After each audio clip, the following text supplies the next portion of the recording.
dala niyo po yung unit, wala tayong pamilya. Ay, kung madali na wala. Bayaran mo na ngayon, ma'am. Di-disconnect mo na ngayon. Eh, kung dala to yung unit ko. Ha? Kung dala to yung unit, dala to. Tapos ida-downgrade ko na ng 1K. Para yung monthly ko, 1K na yun. Bakit bayaran mo pa to eh?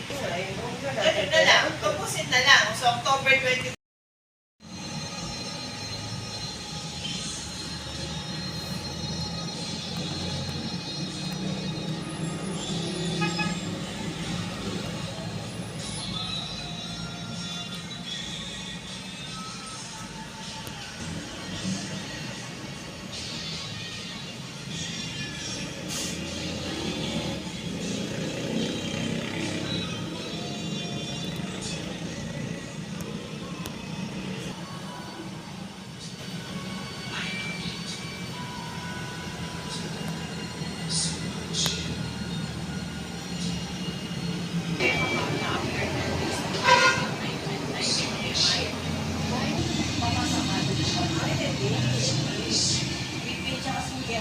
Dapat in-advise na kang mamayat.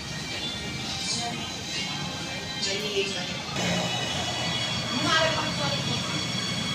At sa kaya kay decisions natin ulit. Sinabi ni Joy sa'yo. Kaya pinapabalik po ko na ngayon ako. Kaya bukas ko. Dapat sinabi na niya outright. Hindi mo na pinalampas yung 10 days. Isa na nagkakamit. Reprocess tayo yan. Hindi kayo nagkaintindihan. Ngayon, yung binayad mo.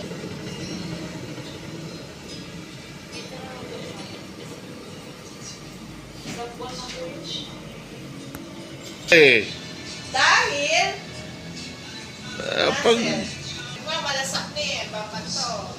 Kailangan mag-duty kayo eh. Huwag kang nakailan to. Mahirap siya. Wala, yung piyesta. Diba, hindi mo nangyayari dito. Nakailan ko. Oh, May pinagawin yung program. wait, ang dati mo. Kung nanyaytang niload mo, pag lagi kang mag-YouTube, may gisay ka, mag-load na ka na naman. Pero kanya na lang, iisipan. Lawin na yan, Ner. Mentante. Hindi ako ang misiksing mag-isa. Ner.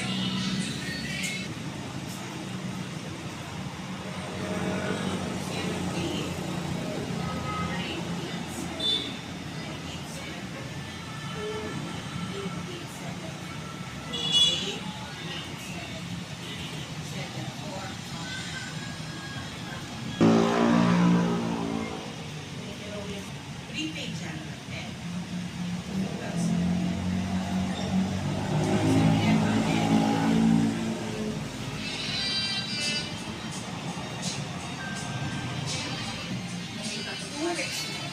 Sabi mo lang